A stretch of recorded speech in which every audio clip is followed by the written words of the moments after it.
guys, welcome to the Fashion Lore podcast by the Africa Fashion Lore.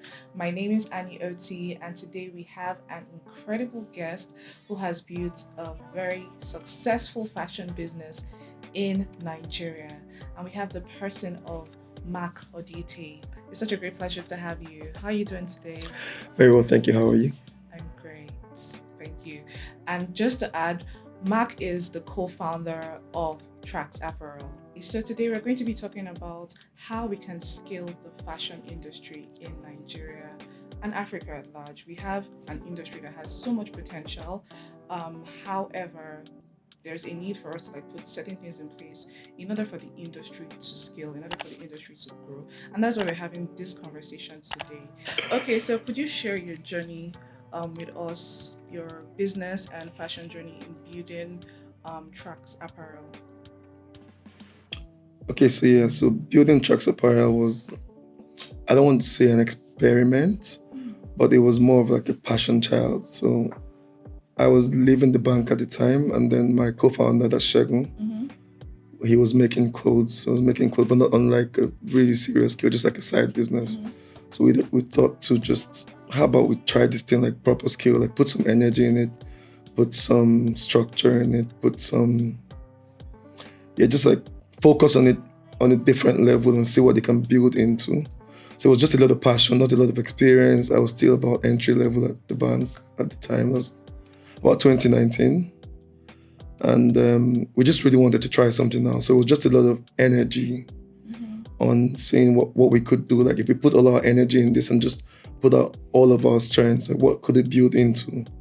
So that was really pretty much how we started.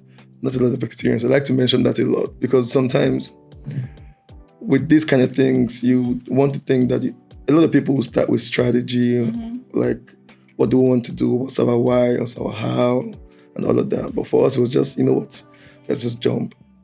Because I think there's different kinds of people. There's the people that need all of the cards on the table. They need to see all of the things that need to be done before they start. And there's people like me that if I see a lot of those things, I probably get scared. And just keep pushing it and pushing it. So we just jumped. I think the only thing we did before getting our shop was we had one photo shoot. But the good part of it is we kind of always knew the quality. So there's knowing what you want to do. You don't need to know how, but you just kind of have a vague idea. Like, I want to create something that would look pretty much like this. So that was like the guiding principle for us is, does it feel right? It was more of a feeling thing. Like if you look at this, what market would it appeal to? So we started out with stuff like that. Like what does it feel like? When we look at the picture, we don't exactly know what we're looking for, but we know what we want it to feel like. I can't pretty much explain it. It's like it's a part of the brain, the limbic brain. It concentrates more on feelings.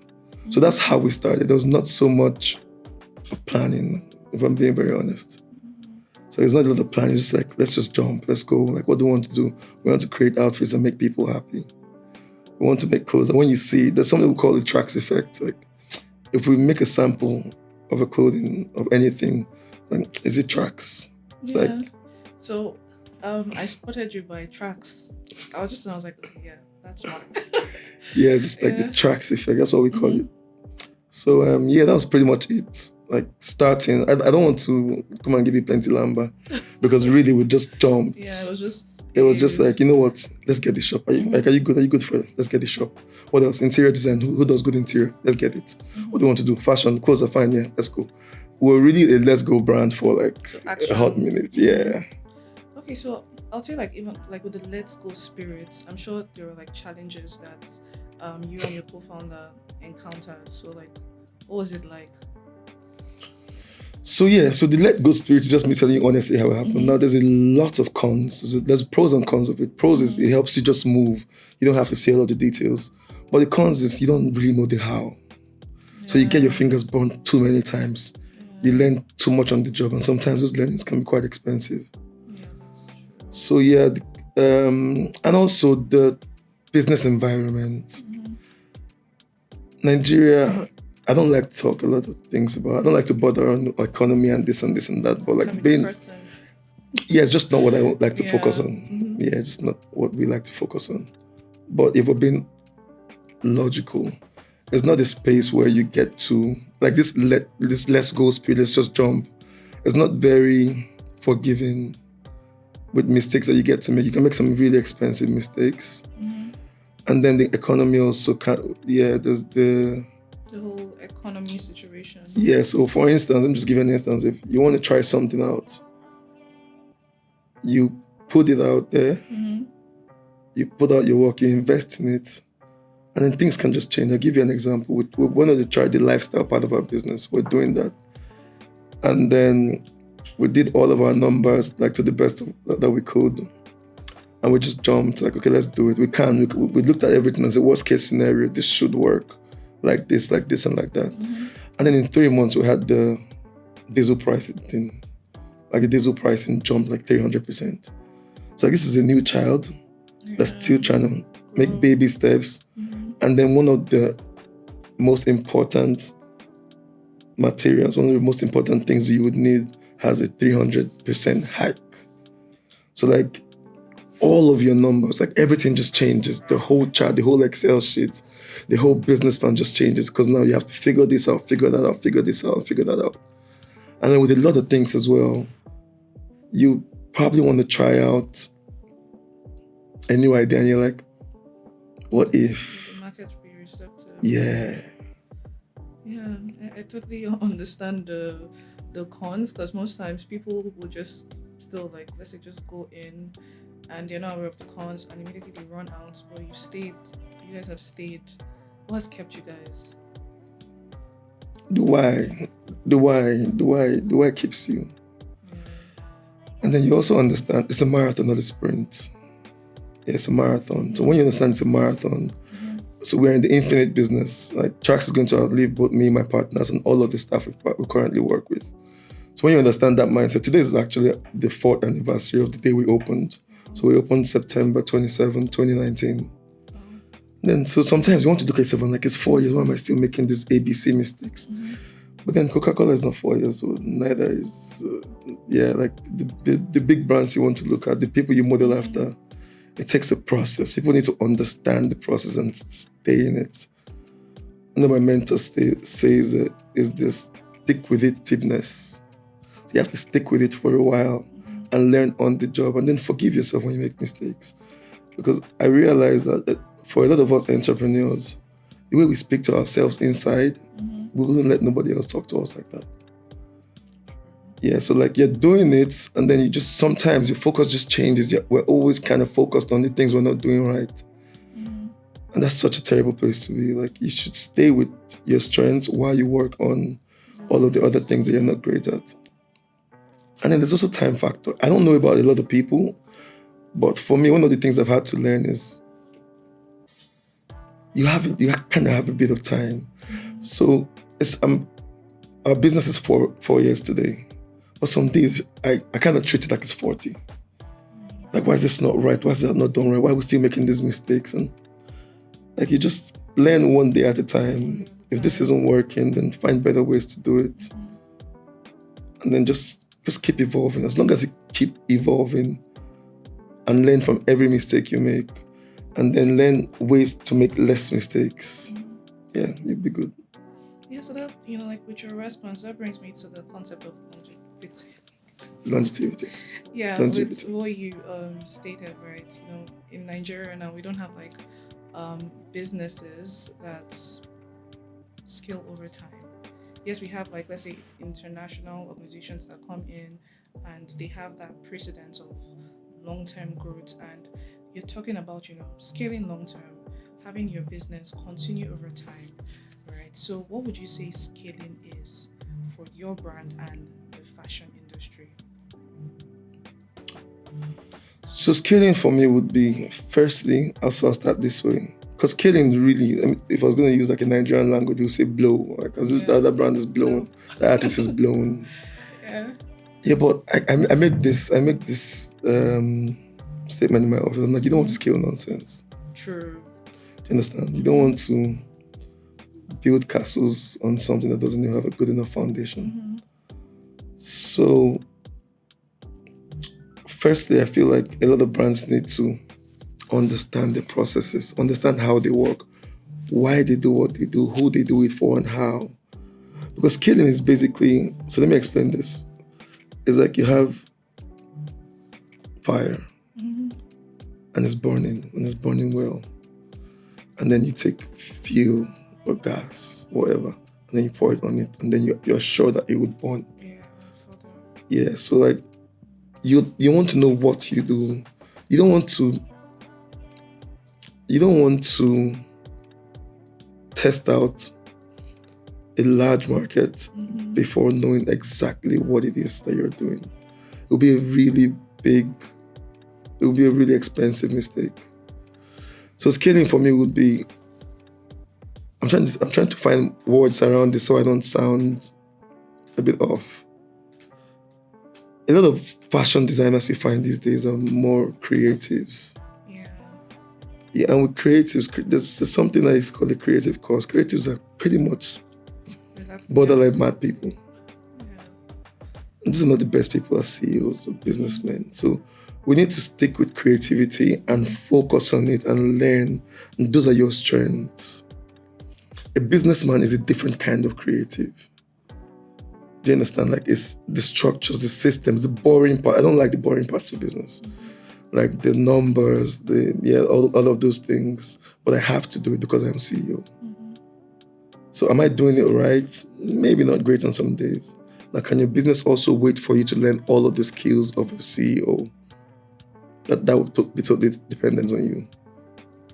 But what you need to do is understand the business aspects of your business and allow experienced people. Allow people that have experience, allow business people to run business, and allow creatives to do creativity. So like when you do that, you can now focus, because there's a I'm speaking a lot for me. Yeah. Like there are things that you like to do as a creative. The skill sets that you need as a creative are a bit different from the skill sets that you need as a CEO. And sometimes they are inversely proportional. Do you understand? As a creative, you're allowed a lot of madness. As a CEO, you need a level of structure and organization. So you can't think up something and say, you know what, let's jump. You need to ask, you need to probe it over time, ask questions like, how does this work?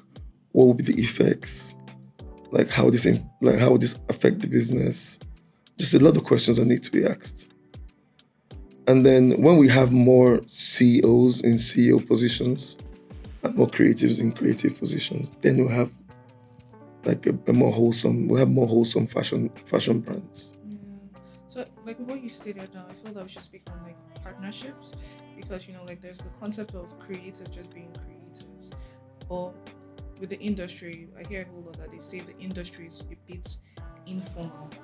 And we have a lot of SMEs and all. But then there's the question now about partnerships. There are creatives that are struggling, they're trying their best to figure out the business aspects when they can primarily just maybe leverage on partnership like you have. So could you just like speak a bit on partnership and the benefits towards like building a business? So partnerships can be like really instrumental to building a brand or business, because it just helps people to be able to focus on their skills and know that there's another expert handling other parts of the business that are not their skill sets. And then you can now gradually learn those things. So, but with partnerships, it's also quite tricky. Yeah, it's like a marriage. I like to think I spend more time with my business partner than any other person in the world, because like you're building together at the same time. So it's very important to ask a lot of questions. Like you want to ask yourself the questions first before you find the partner. What are my skills? What skills do I have? What do I do for free? Or what would I do for free? What do I get happiness doing? What am I willing to learn? And then find out, okay, so what things now I'm missing from these my skills? And then you find somebody that has at least complementing skills and these things, so that when you come together, you pretty much sort out a big chunk of what the business needs at the time. Because if you have a partner and you both have just same kind of skills, and then you don't have anybody in the office that has the others. Because it's different when you employ somebody to do something. Mm-hmm. So you employ somebody to be, for instance, like your COO or GM. There's only so much that the person can do. He has no real skin in the game, Mm-hmm. as with a partner. So you want to check those things carefully, and then go into partnership with somebody that has also same vision as you. Because with building a business, there's a lot of burnout days. There's the days where you don't feel like. Mm-hmm. Yeah, burnout days will be terrible for staff. But as a partner, you know that you have to get back up. You find whatever mechanism you would need. You need to go on vacation. You need to sleep it off. You need to pray it out. As a partner, you have skin in the game, so like you get to find ways to fix these things. So partnerships for businesses are very important, but people should take a lot of thought into it. A lot of business people move with energy or just sentiments, passion, sentiments. Whereas there should be the critical thinking part of it. Like you need a lot of critical thinking to say, what am I doing? What are we doing? If this goes wrong, what do we do? Like, okay, what are we building? How are we building? Because you need that first of all, that conversation first of all within yourselves as partners to be able to inspire other people to do the same. Oh yeah, that's like I'll say that's very interesting. But most times you hear people speak on trust, like the concept of trust in partnerships. So what would you say as regards to trust? Because that's like you said, it's a marriage. It's two parties coming together to build. But then sometimes you hear people speak about partnerships and they have like a huge issue around trust. So what would you say as regards trust in the partnership? So trust is non-negotiable. That's why I said the first thing is like you're married to this person. Like it's non-negotiable. You can't work every day with somebody you don't trust. Yeah. That's your safety net. That's if everything, like if push comes to shove, that's your safety net, the person that you are building with. Mm-hmm. So same way as you wouldn't get married to somebody you don't trust, or you shouldn't, because I know crazy things happen. Yeah, but you can't go into a partnership with somebody you don't trust. Like it's non-negotiable. It's not up for discussion. Yeah. It's the first thing that you would need before you start talking about skill sets or what's our vision, what's our why. You have to first of all trust the person wholesomely, fully, and then you start to ask the other questions. Okay, yeah, I'll say that's very insightful. So you spoke on business processes, the importance of creatives having clear processes while developing their business. So speaking on scaling the fashion industry as a whole, it starts with brands, it starts with the whole supply chain. And I'll tell you now we have like issues around like the whole supply chain for businesses sort of. So like what would you say the challenges are and what would you say the solutions would be to the challenges basically affecting businesses in Nigeria, like the whole industry? Okay, so for me, like I started with my own story, our own story of start where you are, start with what you have. But then that only implies to starting. No, I didn't say continue where you are. I'm not doing business the same way I was in 2019. Yeah, so people are great, but structures and processes help people get better. So you want to rely more on your structures and processes than on people. You understand? So a business cannot function without proven processes. Now, those processes can be worked over time. You can keep modifying and updating and iterating the processes, but you have to have them. Like when we're talking about scalability, you cannot scale a business that doesn't have a process. So what are you scaling? So for instance,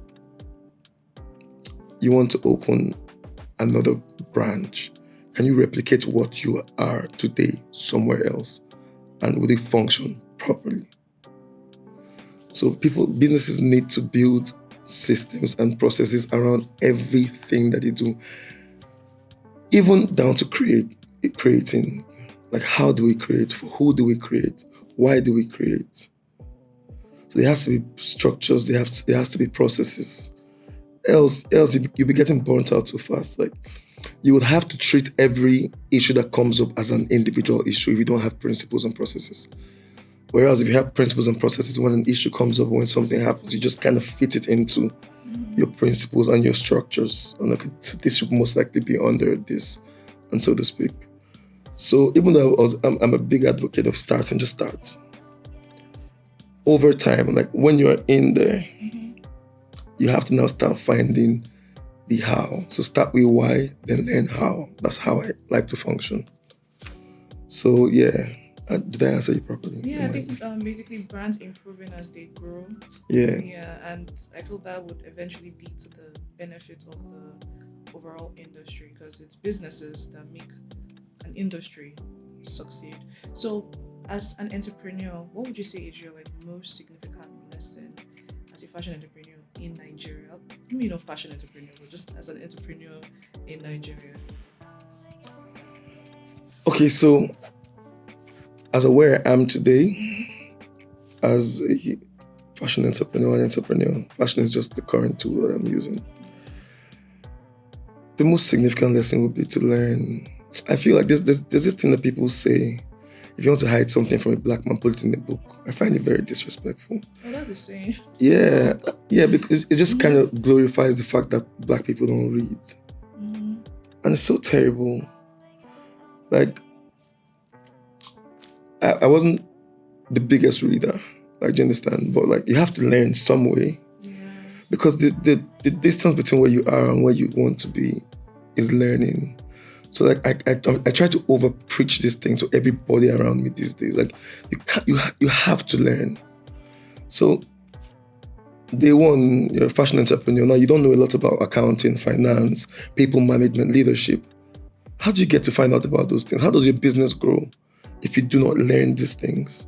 So like, I am constantly in a learning phase. Like sometimes I'm like, I haven't learned. I have an alarm on my phone that says, have you learned today?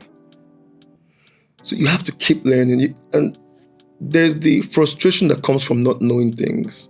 And I have gotten to understand that the frustration is because you don't know how. So if I take you now, for instance, and I put you in, okay, I know you studied law, so I put you somewhere in finance, and I ask you to maybe translate a financial report or something, you're going to be so confused and so frustrated because you don't know how. Yeah.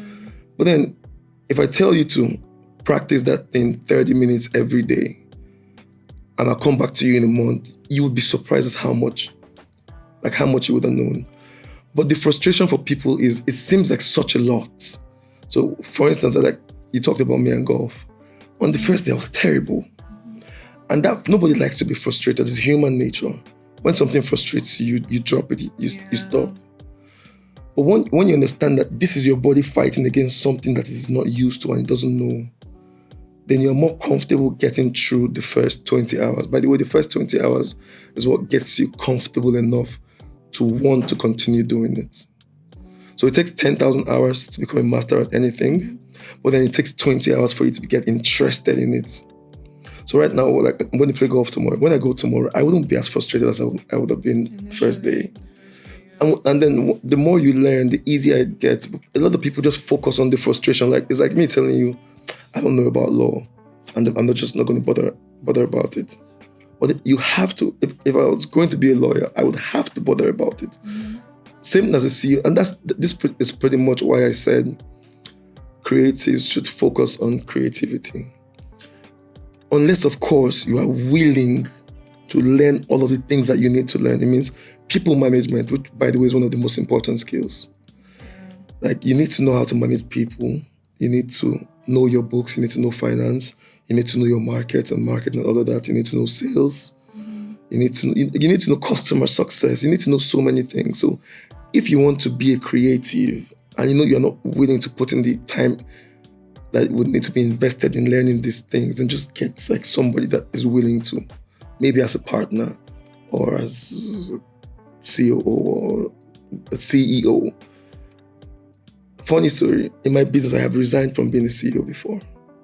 Like at some point, I'm like, I don't think I want to do this. Like, it's too much work. But I found out after a bit of time that sadly I don't get to resign. Like, I get to learn these things. And it's such a painful process sometimes, having to grow, having to change all of the things you know about yourself. Like when you're building a business, like you have to change. Your business cannot grow beyond your level of personal growth. And if you understand that, then you would know that when any day you are ready to start this work, the work will be waiting for you. If you do not grow as a person, your business cannot, or your partner. Do you understand? Or your partner is doing the growing for you, or whatever mechanism you choose to use. It has to happen. It's non-negotiable. You want to become an international brand. Have you seen these brands? Have you seen their teams? Yeah. Like, have you seen the things that they have to do? You don't get to wing it. I can wing my way through this interview, but I can't wing my way through my business. Yeah.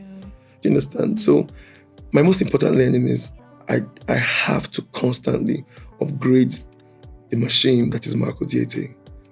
I have to constantly, for me to get to that level. And now I'm very comfortable with it. Before, it will bring me a lot of anxiety. But now I'm very comfortable knowing that whenever you're stuck, something needs to give. Yeah. Some new information needs to come in. Something has to happen. You need to learn, go and read something new, get a mentor, travel, just learn something new. You have to constantly be hacking this thing. And it doesn't end. That's the beauty of the learning. Like, it's not going to end. So just, it's like you're getting married and you know you're not going to get divorced. You see, you and this person, we're going to be hacking this thing constantly. So treat your business with that level of understanding, and then a lot of things will come easier to you. I'll say I totally relate to the part of learning. It's so important. Like, even personally, like in developing Africa fashion, over time, I've just evolved. I've hit the wall, then I would break the wall. Just the importance of learning and just getting new knowledge every time. Like, it's super important, like you rightly said. So I think I'll speak on like the education and I'll say training programs. What type of programs would you encourage creatives to get on board so that they can grow or become better in their crafts, in their business in general? So this wouldn't apply to creatives alone. Yeah. It would just be like a general thing that I would like to share. It will be so more stuff like this. So yesterday, because I was coming on this thing, this podcast, I had to go. I told you I'd never done an interview or a podcast or anything. So I had to go and just watch a couple of things. And it was so interesting for me how many people have done these things. So there should be more podcasts like this. You should have more people talking. If I'm being quite honest with you, my why for being here is because I feel like people just need to hear other people talk. Yeah. Especially people that have gone through similar stuff as they are. I was just asking myself, like, what's the real why for me? And I'm like, there's probably some banker like I used to be, or somebody that's thinking of transitioning into a business. And if there's anything I can say here, I'll beat myself up about this podcast later. But if there's anything I can say here, like having come out today and that would help that person to be able to navigate 10% or 20% of what they need to, then it's worth my time. Yeah. And that's a good enough why for me. So I listen to a lot of YouTube. I do a lot of podcasts. I read a number of books. But for like fashion entrepreneurs, just go out there, model some brand, get a mentor, and just hear the person talk. Listen to a podcast. Like I talked about the 20-hour rule. Give 10 minutes every day if that's all you can give. Because people talk about there's no time, but you have to make the time. So in my office right now, we have 40 minutes a day. Everybody in my office has to learn something for 40 minutes every day. And at the end of a month, that makes 20 hours. And then we review that. So like, get 10 minutes, go into YouTube, watch something relating to your field, relating to something that's important to you for 10 minutes. And then watch it every day. So it's not really the material that you're consuming that's important. It's the consistency of the learning. You have to build the habits of learning, and then everything else would kind of just follow through from there. So just learn something. I don't want to say go learn this or listen to this person. Learn how to learn. Take your time, take 10 minutes, take 15 minutes, but build the habit of putting stuff in your head. You cannot, listen, all that you are as a person is what's in your head. Now, I appreciate everything I've had to learn being on the outside. I have a lot of street knowledge, and just from being here and there and listening to people. But like intentional knowledge of sitting down and saying, I want to learn this, and following through that process. if you start it, because it takes the same growth process. When you start, it's not important. It's just that you start and that you continue. I cannot stop talking about this thing. That's why that saying of hide something from a black man in the book is so annoying to me. That's why these things are the way they are. People haven't learned to learn. People don't know what they do not know. And that's like, it's bad enough not to do, but what's worse is not to know.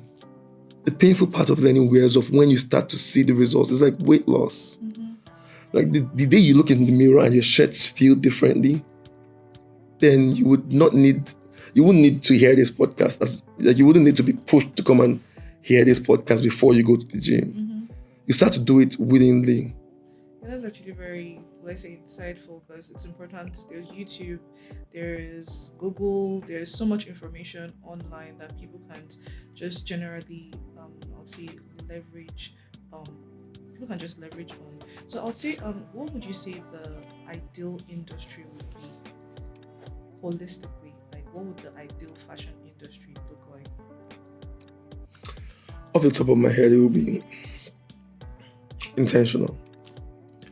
So it would be square pegs and square holes. And that's really what I'm trying to model my business after. Like, I want the creative to be a creative. I want the finance guy to be a finance guy. I want the marketing person to be a marketing person and enjoy those things. So let's kill that to like the whole industry. Like, you want it to be focused on so that it can be taken seriously, not taken really seriously. Yeah. Like, so it can be taken seriously, you need to have a unified voice, firstly. To get a unified voice, we need to come together and say, what are the issues that we are facing in our houses, which are our brands? Mm-hmm. So when we fix our individual brands, then we can fix the industry. Yeah. So like when creatives are happy creating, and I'm sure only, this is without any research, but I'm pretty sure like only plus or minus, it will be less than 5% of fashion industry in Nigeria that would have proper CEOs and proper business people, and business development departments and actual departments will be probably less than 5% of the, what was the number? 7 million people working in fashion, I think. Do you understand? And that's probably about 25 to 50,000 brands. Mm-hmm. So we want to fix our in-house brands first and have a number of brands doing these things and understanding our business so that when we come together and we talk, we can all understand, we can communicate. Mm-hmm. Do you understand? Like if I was going to talk with a Louis Vuitton, for instance, we would not be speaking the same language because the amount of different departments that they have, the structures, the processes, I don't currently have. And if I was going to speak with a brand, just maybe some fashion designer that has 2 staff and they're just making clothes, we also wouldn't be speaking the same language. And the structures don't have to all look the same. It just has to be there. It means in my small brand, how am I managing these things? The marketing, how am I doing my marketing? Whatever the level is, am I selling one-on-one? Is it personal marketing? Am I using my social media? Am I using a website? Then on my level will be, what are my different channels? Is there a personal marketing channel? Is there a website channel? Is there a social media channel? Do you understand? We need to fix some of these in-house problems in our brands. And then we come together and say, okay, these are the issues. If the government, for instance, says they want to invest thoroughly in the fashion industry, are we ready to receive all of that? I worked in the bank. And until I worked in the bank, I had the notion that loans were bad. Mm-hmm. But like, loans aren't bad. It's just that people don't know how to manage money yet. They haven't fixed their finance. Mm-hmm. Do you understand? And while I was watching a YouTube video by a Nigerian brand, she said that she was mentioning that she got it, I think 25 million naira loan as early as 20 years ago. Mm-hmm. And that helped her building a business. Because she understood how to manage the money, how to use people's money. So we need to learn a lot of different things. I say this in my office. I hope we are ready for the things that we pray for. Yeah. Like that hard work of fixing first before you, like a body of water in the pool is beautiful, but like if it flows out, it becomes a flood. You understand? It's no longer pretty, it's now messy. So like in your small space, you might be doing great. If you receive 1,000 orders now, are you still okay? How about 10,000 orders? But you're praying for these things. So do you have a structure that can manage the things that you're looking out for? Do you understand? So like that will be it for me. Is I can't focus too much on the industry because I talk with it. Because I call myself new school fashion designer. Because I don't know a lot of people in the fashion industry. I came straight from banking to jumping into this business. But when I get to talk to a lot of designers, I find that a lot of us have similar issues. We're pretty much just creatives. So we haven't fixed a lot of our in-house issues. Our houses are untidy. Yeah, because there's like so much opportunities, like in the industry alone, based on all the creativity that we have.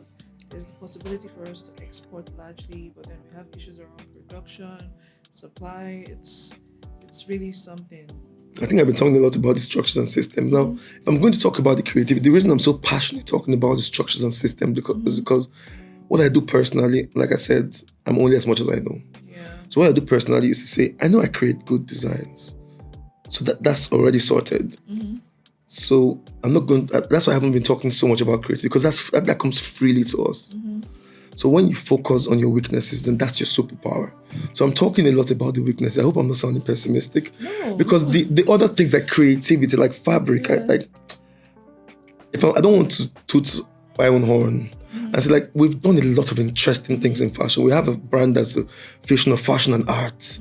Like we started out with colorful trousers and astroke trousers, and tomorrow we're doing new stuff, and then we are literally allowing people to express on their clothes, and then we have a lifestyle and fashion brand infusion. Like those things, they're so great to have, and that's why we can stay in business. So the reason I'm talking about the other things is because like fix your weaknesses, fix the things that are the obstacles, and then you're on the super level. I just get that because most times when I think about the industry and researching about the industry, I feel So that good. there's so much potential. There's so much money that can be made in the industry. Yeah, we have like other sectors. Let's say the oil and gas, the marine time. We have other industries, but the fashion industry employs a lot of youths. It employs a lot of youths, and if we're thinking long term, we have to look at, okay, how can this industry help economic growth? How can this industry reduce poverty? How can we get quality job opportunities through this industry? So it's more like, okay, the creatives that say, okay, we want to start a business, they should equally be ready for the long-term growth or the impact. An infinite game. Yeah. Like once people start to understand that this is, so look at the brands. That's why I encourage people to read and listen. Look at the brands that you're modeling after. Look at the brands that you're looking up to, and go and look at their processes. So like before, start with why, because your why helps you on the difficult days. So when you know like you want to be quote unquote X brand, you want to be that, know that it would take an amount of time and learning. And then like once you focus on that, it helps you learn the things that are not pretty. There's a lot of things I learned these days that are my regular self, it wouldn't be like top 100 things on my list, but I have to learn it. For instance, people management. You cannot, I used to say something. I tell my staff, I'm like, if you ask my friends, I'm very nice. So like, I'm a really nice person, but it almost begins to seem like I'm not nice in this space. Like this is one space I'm not nice because I need to learn how to properly manage people because that's the whole business. So like there's things that you have to learn. You don't get to, you're a CEO and you don't like leadership. Explain the color of your problem. Like tell me the color of your problem. How are you going to manage these things? How many customers do I talk to on the phone? When we started business, I knew about 90% of the customers. Now I know less than 3%. So who talks to them? My people. And I don't want to learn how to manage them. Who handles my clothing? Another set of people. Where are my artists, my creatives? Like you have to know how to do these things. It's non-negotiable, sadly. But if you have a strong why, Like, you know why you want to do this thing. Then learning these things will come easier to. And I tell people when I tell them to them, I'm like, you know that you would appreciate this thing in the end, yes? Yeah. It's like telling somebody to go to the gym and you know that after a year or two, you look at yourself and you'll be happy, yeah? So like, if you know that these benefits will be there, then just struggle through this uncomfortable phase for a short bit. Hard decisions, easy life. Easy decisions, hard life. It's that simple. Okay, so I'm thinking about, like what you're talking about now. I'm just thinking now, how can the government maybe come in to support brands to ensure that, okay, let's make the environment easy for them? Or what do you think that the government can do to support brands? Yeah, SMEs generally in Nigeria need a lot more focus. Need to be focused a lot more on. At my level, this is like me being entry level in the bank and then opening up a business. I currently have maybe about 30 to 40 staff. And then there's vendors I work with. So and then there's a lot of brands that I employ. I think we currently employ about 7 million people. That's a large number. So looking at it that way, and then we're talking a lot about exports. This is the coolest time in the history of the world to have been African. So export these things. So before I came here, I met some people, some customers came and I just happened to go downstairs and I met them and then they were shopping. So I like to interact with customers when I find them. And they were just like, I want something African, And the minute I hear that, I know that this person is traveling, maybe today, tomorrow. And that's a huge chunk of my customer base. People that want to be African when they travel. That's why we focus, our culture consciousness is 100. We focus, when we create an outfit, you're like, oh, how does it stay African? So if I wear this when I travel, how was somebody supposed to know that this is African? So there's a big market to export to. There's Nollywood, there's Afrobeat, there's jollof rice. There's the cookathon. Like when things get here, it gets blown like this. So there's so much we have to sell. That's why sometimes it's just painful that it's not being focused on. Yeah. And we would command, a lot in a very short period. I promise you that. Because people are beginning to get awakened, understand the skills. I'm seeing brands, I'm seeing them, I'm like, yeah, your eyes are open, you're seeing it now. Most brands, I don't know how to say this to make sure. A lot of brands, a lot of people cannot see a lot of local brands to model after. Because we are still so we need a lot of assistance. I worked in the bank, so I understand there's a lot of intervention funds for agriculture, for a lot of industry. Put this in fashion and intentionally put it in. Don't say there's some 5 or 10 million available to fashion brands. I'm sorry, that's not it. Put some money out there. Textile, what's happened to the textile industry? So we produce 90% of our stuff in-house. All of our stuff is homegrown and organic. But sadly, the fabrics we have to import. Do you understand? What's happened to the textile industry? So my pants are Ashoke. So you find a lot of brands using Ashoke because they're handmade. When I tell my customers, I'm like, it's handmade in Nigeria. It's craftsmanship. That's real luxury. Before the days where luxury became just branding and old influence or just perceived value versus real value. There used to be luxury being artisanal luxury, which is craftsmanship. I'm going to travel and visit a couple of places for a new project I'm doing because I want people to see the process of making these things. And I want it to all be homegrown. Now, I don't know the why. I don't know the how, rather, these things are going to happen. But I know why I want to do it because there's so much. These things need to be focused on. You need to help these people. Listen, I wonder what would have happened to my brand if we didn't have other things to help us in getting funds. It was such a process. There was the how much do you have? There were the which other business is assisting this one? And those aren't even great for fun, as means of funding. Yeah, we're just bootstrapping our way through. There's no funding. Then the prices are going up. Then you want to inspire people to work, and then you can pay them as how much do we pay this staff that we work with? You want to pay them proper, and then you look at all of the numbers. Now the thing is, focus on the international market. So you mean that we are producing locally made stuff that the local people can really afford? Yeah, it shouldn't be. So there's so much to talk about. But I said, I don't like to focus on these things. I just say, what can I do better? Yeah. Like, what can I do better? It's because it would take the people to do the things. Like, we would scream very soon, so loudly that the government wouldn't be able to ignore. So I don't want to say government should do this. Like, one man's opinion. Yeah. But like that's why I want to focus on. Like, I want to focus on my circle of influence, which is us and our brands. The day there's 10,000, there's 1,000, there's 100 brands that are doing some great work, the government would not be able to ignore. So like, I try to focus on our strengths. We have beautiful, I've been seeing Nigerian designers. I see some designers and I'm like, oh, more, which day me said I go start this work. And do you understand? Like we're so great at what we do. So we need to just fix to the best of our abilities, fix the things we can, so that it would now be, because I like to talk from a point of possibility. I believe that if I do my thing well enough, and there's a lot of us doing well enough, we wouldn't now have to come to ask that the government assist. By the time my brand is doing $1 million in revenue in a month, and there's 100 other brands doing $1 million in revenue, you think we'll still be asking that the government does this and does that? So yeah, that's why I would rather focus on what we can do to ensure that we no longer get ignored.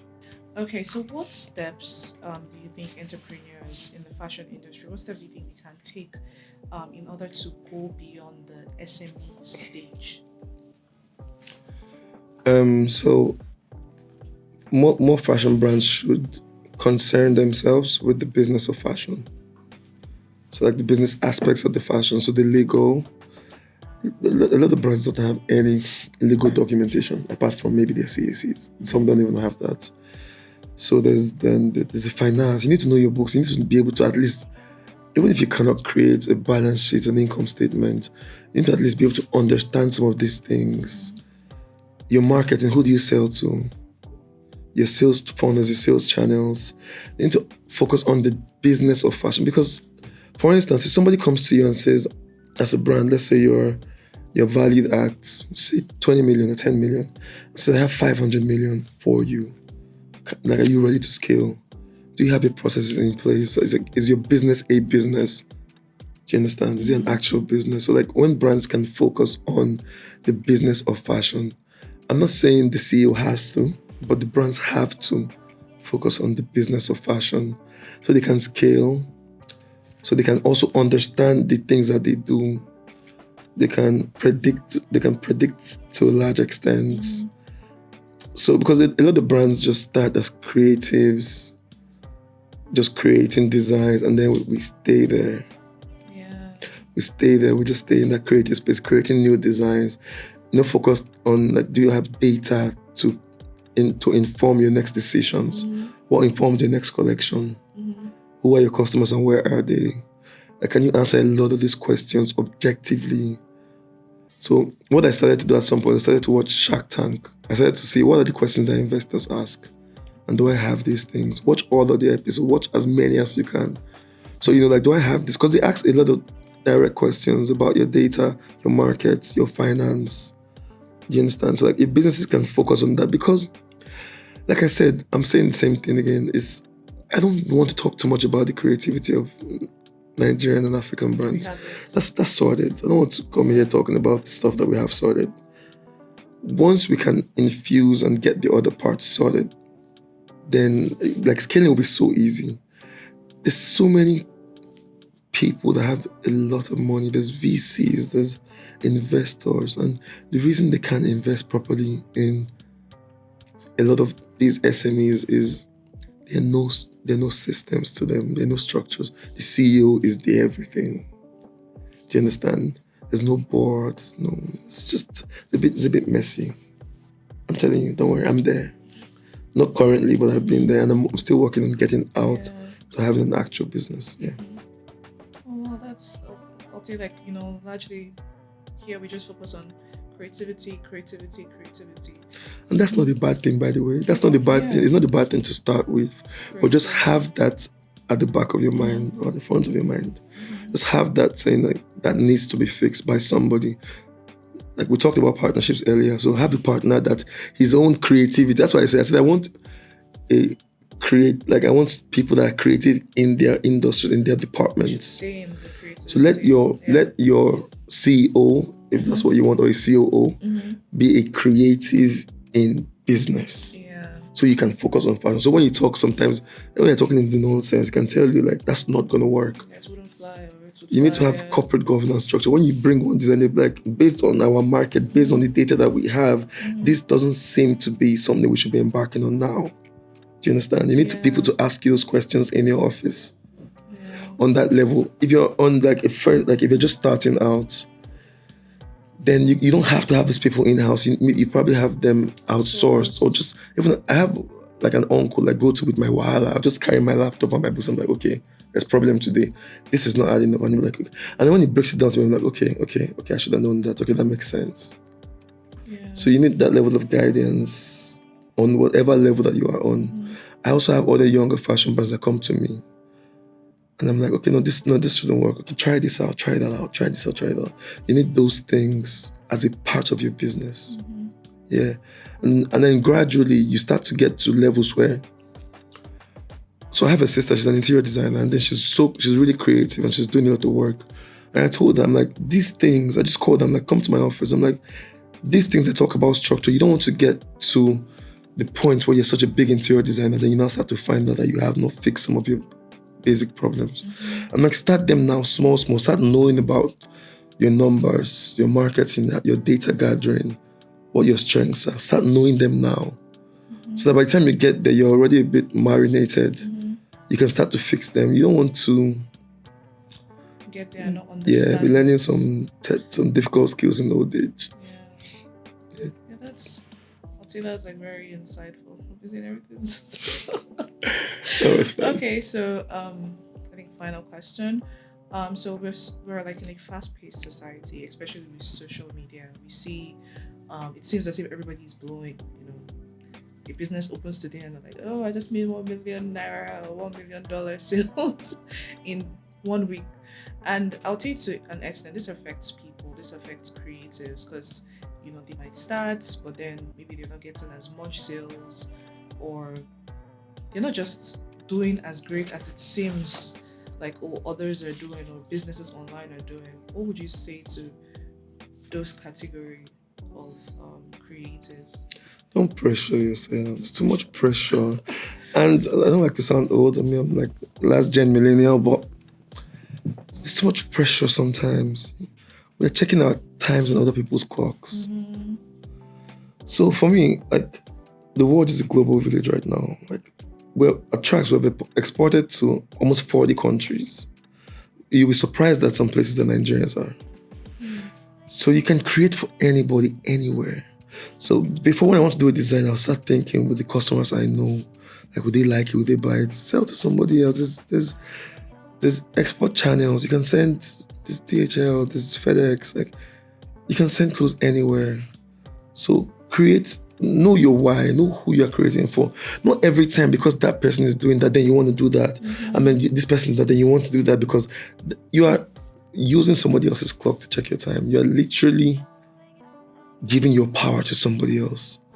Trust me, I can tell you this because it's happened to me way too many times. So there were times where I'm like, this is my design. How many people will like it? Do you understand? Like, and then you see it like somebody in some funny places gushing over it, like I really want that. Can I have more of those things?